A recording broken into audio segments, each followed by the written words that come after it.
Good morning, beautiful people of the center. As you,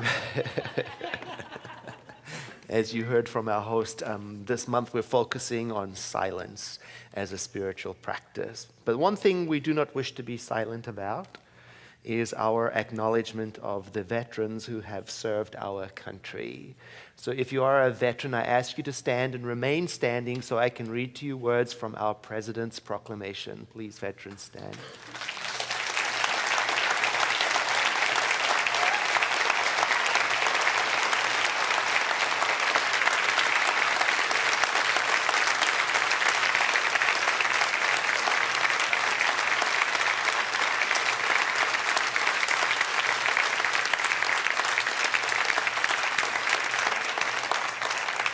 Please remain standing while I let you know what the President proclaimed. President Barack Obama said, through the generations, your courage and sacrifice has allowed our republic to flourish. And today, a nation acknowledges its profound debt of gratitude to the patriots who have kept it whole.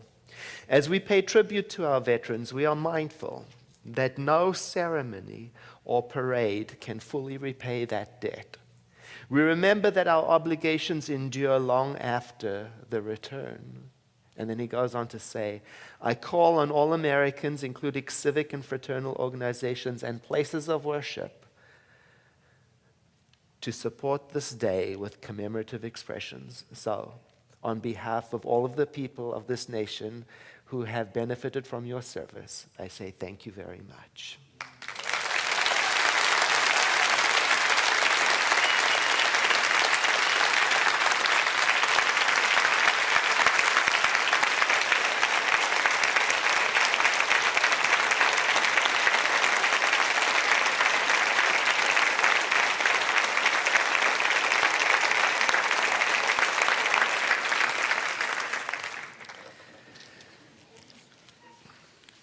Well,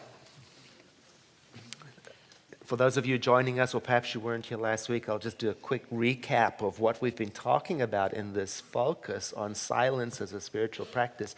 And thank you to the many people who wrote to me and said how much they appreciated how I reframed the words. You know, our textbook was written in the 30s, so it's got some really old conventions. So we've been reframing the words, and as a way of recapping, I brought the first slide from last week. Let's have that slide. It's the next one. There we go.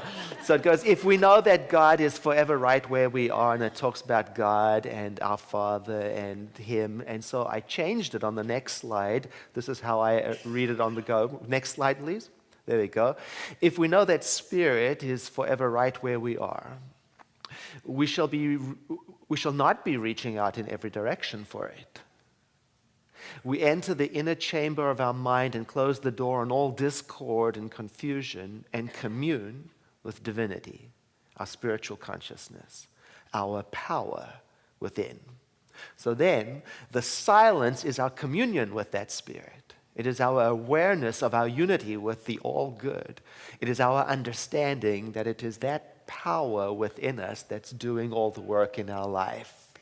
So that's the summation of where we are and the definition of what is the silence. The silence is your personal communion with the thing itself, divinity.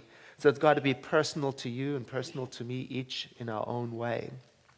Some things we noted is that silence is not the absence of noise, although peace and quiet is helpful, right? And the silence isn't in a particular location, although a clean environment without distractions and tidiness is helpful. But rather, the silence is something that you and I have access to all the time, no matter where we are, no matter when it is, because we carry it with us where we go. I was remembering that a dear friend of mine told me that her favorite place to practice the silence is at an airport. And she says the way it is for her at the airport, she gets there and everybody's so caught up in everything, getting to the right gate, the insistent announcements of impending danger, keeping us on high alert, the vendors with all their signs, and then the security checks and announcements and rushing and this and that, all competing for attention. So what she does, she arrives and she walks in a very mindful way, very leisurely through everything, unhurriedly, so that she can watch what her attention is doing as she goes through it. She wants to take conscious note of any tendency her body has to bunch up. And she goes, oh, I've departed. And then so she comes back to the quiet presence within. And she's of the opinion that her practicing of the silence in the airport is benefiting the whole airport. And I'm inclined to believe with her. Because I find that when I'm around somebody who's situated in peace, I can be too. And it's a reminder to me that I can't always have the perfect environment on the outside for my practice, and that ought not to get in the way of me doing my thing, practicing peace. And that's what the spiritual resource guide is all about. We gave these away on Wednesday evening, Silence and Retreat as Spiritual Practices, and they're available in the bookstore now. It's 8 weeks of suggested activities for you and I to practice fostering a sense of that inner silence in our lives, not in some place removed from our life, in the ordinary activities of our life, in a mindful way. There's even a beautiful guide for you and I to plan out our own personal retreat experience without having to relocate. That's what this is about. And that brings us up to this week, and the topic is Be Here Now. It's a reference to something in our teaching that we call the eternal now. The eternal present moment. It's a very important idea in our teaching, and it goes something like this. There is only one reality, and it's this present moment. There's no other time, and there's no other experience that you and I can be in other than this right now. No matter when or where my mind travels to, the only available experience is this one right now, and nothing else exists. You get the idea? That's all there is. And do you know that out of this teaching of the eternal present moment comes so many of our other teachings? Like the teaching about forgiveness rises up from that, because for me to live in a state of forgiveness and flow, it's logical that I'm going to have to give up loyalty to what happened, what might happen. If I want to be here with you fully, and instead my mind is on then, I'm not here and now. I'm then and when.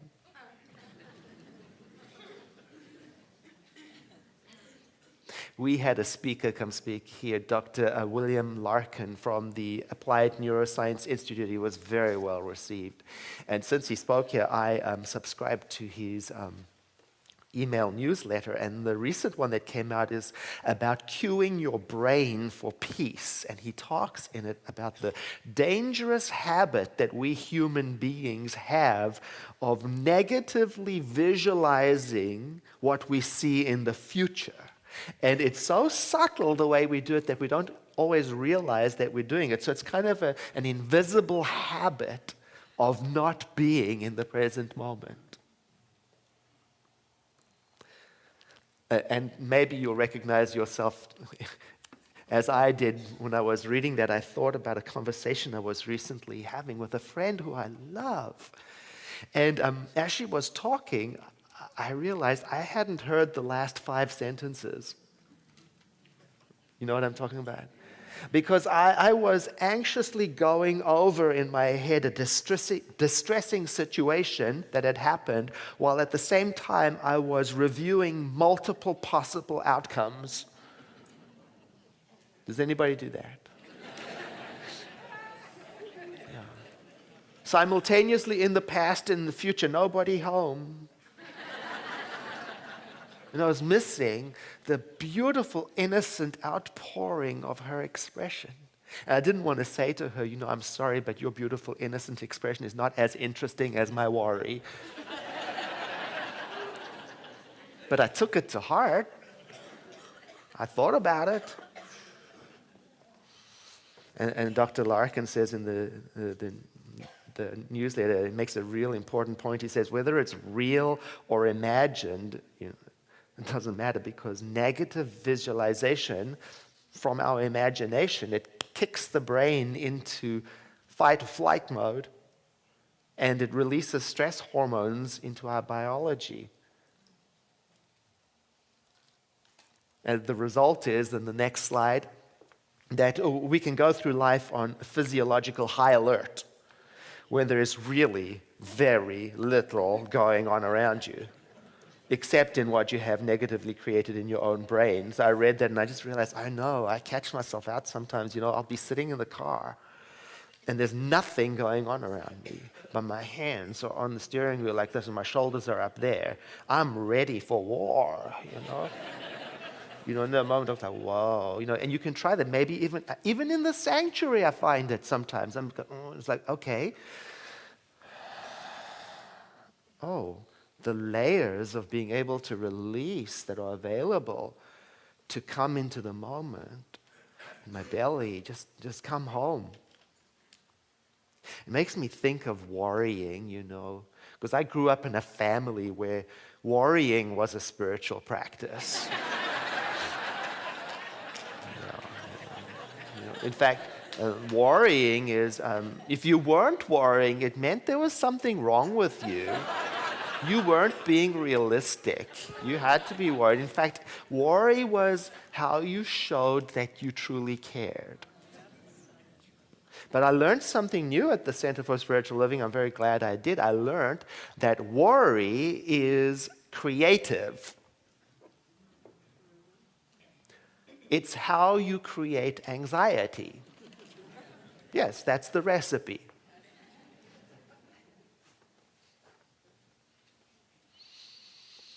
It's the use of your imagination to create negative pictures of possible future outcomes, and that creates anxiety. And anxiety is self-sustaining. Then once you get it in motion, it self-produces, and you can leave it to run inside your biology while you think you're having a good time. And I notice sometimes I am more loyal to my practice of worry than I am to my practice of peace. I will devote more time to my spiritual practice of worry than I will devote to my spiritual practice of... It's interesting. Loyalties. So I learned some good news, both at the center and in Dr. Larkin's newsletters, that we can do something about that if we're willing to take on 3 important skills. And the first important skill to develop is this: to begin to be able to notice when it's happening. This is the first important skill. Notice it's happening so that you can start to pay attention to what is going on inside of you, and when you're starting to create negative pictures about the past or about the future, and then you can use that notice as a cue for yourself to use your mind, we'd say our consciousness, in a different way. It's the first thing, notice. And the second important skill is to develop the willingness to return to the present moment. You got to be willing to abandon the negative mind picturing. And the ways to return to this moment are, for example, one way would be, to literally announce to yourself, be here now. So I use that. I catch myself, be here now. Or another way is to do that body scan. It just takes a moment and to look. Oh, the shoulders. Oh, the hands. Oh, the breathing. And as you go through that, inviting your body to relax, it allows the present to become available. And the third way is the breathing, sometimes just to pay attention to I notice sometimes when I'm up there, I'm not breathing. So to begin to breathe deeply and rhythmically is a way of arriving in the moment. So the first skill is to notice. The second skill is to return to the present. And then the third important skill to develop is in that moment of relief that we create when we return, is to cue your mind and your imagination to think up something good. I mean, after all, if you're going to future trip, it might be a good one. Why not? Make it a good trip. And this is the creative part. I tell myself, why not be more loyal to this part? The Dr. News newsletter, he says, when we're making up something good, we're to keep imagining it over and over again, and then in great detail go over the details, and imagine what plans you might have to put in practice to bring it about, and then come back to the image over and over and over again, and refine the details and change the elements and make it better and grander and more wonderful, and spend as much time on it as you would spend worrying.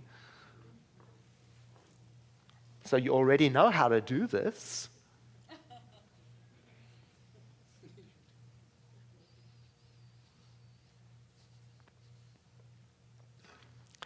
One of our members, Joan Logan, sent me an email message after last week's service about listening to the silence, and she said something lovely in it. She said, for her, the balm for restlessness is mindfulness. Slowing down to stillness, and then silence come. And I thought about these three strategies: notice, return, create anew. It's a mindfulness practice. And by the way, she also included in that email a lovely poem about restlessness. I thought I'd bring it along because it's such a great commentary on what we're talking about. So the first slide, I'll read it to you. I am here, O Lord, command me. But wait, before you say anything, I have an idea. Let's say that this certain thing is the divine manifestation of your will. You know it's true. What? Oh, what's that? Oh, of course, sorry. I'll listen now. But it's a good idea. I mean, how could it not be? I mean, ultimately it's yours, right? Next slide. What? Oh, yes, you're right. Sorry, I'll be quiet now. But then you see, of course you see, in serving this certain thing, I would be serving you. I know. I'll settle down now. See, I'm being still. Oh, Lord, command me. I'm ready this time. Really. But I've been thinking... Isn't that delightful?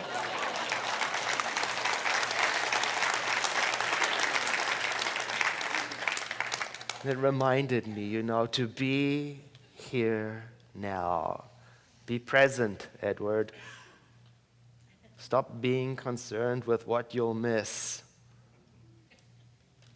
I had a great lesson in Bali. I was traveling with a bunch of people I love very much, and one of my friends from this community, I asked him to take a photograph of me standing at this World Heritage site because I wanted to put it on my Facebook page. So he took the picture, captured it perfectly. Can I have the slide? Except for one thing, is that the World Heritage site is behind me. Can I see the next slide, please? Yeah, that's where it is.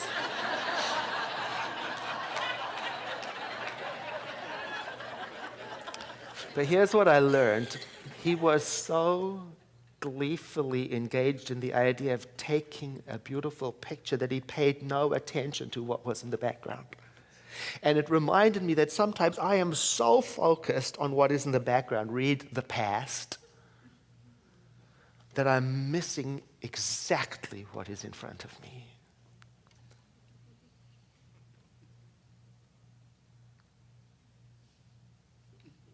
You know, I get more joy out of this picture and the memory of this picture than I get out of any detail about the World Heritage Site. Because it stands for, every time I see it, it stands for me as a reminder to be here now.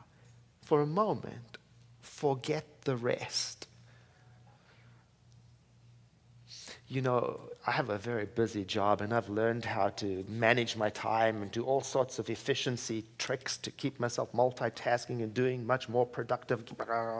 Do. But you know, those skills are not so good for spiritual practice. When it comes to spiritual practice, the same techniques are not as effective because you may be able to crank up the speed and produce more at work and multitask, but in the spiritual practice, once it starts spilling into your spiritual practice, you go in the opposite direction.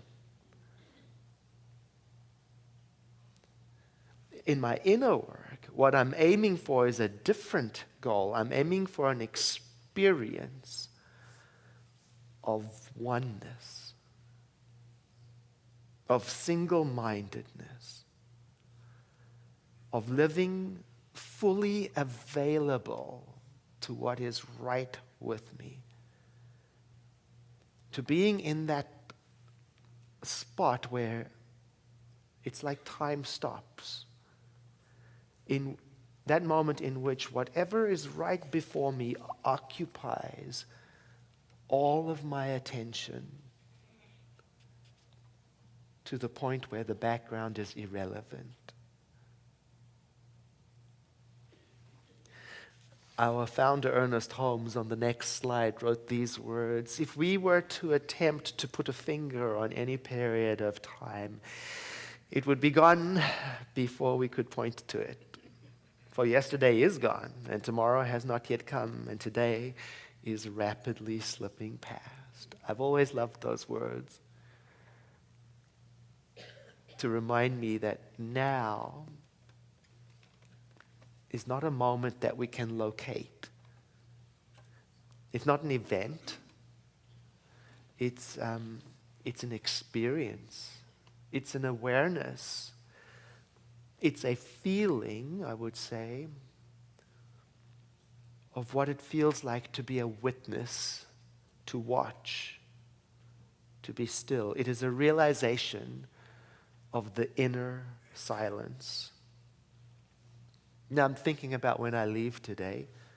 I'm going to the airport. So I get to practice like my friend did. And I wondered about you. How much busyness are you going to be exposed to right away? And are you going to drop right into it? I'm preaching to myself. Are you going to let the world set your pace? Or are you going to let the world dictate your reality? Or are you going to be the peace that you wish to see? Maybe you can interrupt your plans and do something that will help you stay in your peace. Maybe a deep, long, slow conversation with somebody you love. Maybe sitting out in the garden before it becomes too cold to do so, to stare at the changing nature. Or maybe you'll take your peace to the mall and spread it about. Right? Why not? So all this talk of the silence in the present moment, does it mean that we should not look to the future? No, not at all. But it does mean that when we plan for the future and look to the future, we do it from the silence within, and that changes everything. Best expressed by Christian D. Larson in Pathway of the Roses. When I look into the future, I am not anxious about methods or means to carry out what the future moment may demand. When I come to that place, God will be there. The limitless powers of infinite life will be there. The wisdom, the light, and the luminous understanding of my highest spiritual nature will be there. All of me will be there. And the power of my faith to draw upon the limitless for any desire or need will also be there.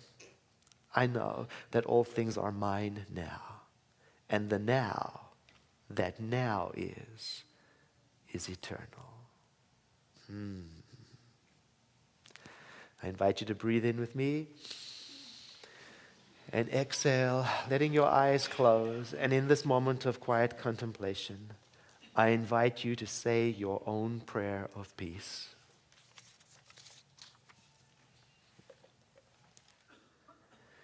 My inner guide keeps me on the pathway of life and directs me at all times to that which is right and best. I shall never be without this witness of the Spirit, for I believe in it and accept it as the great companion of the soul. And so it is.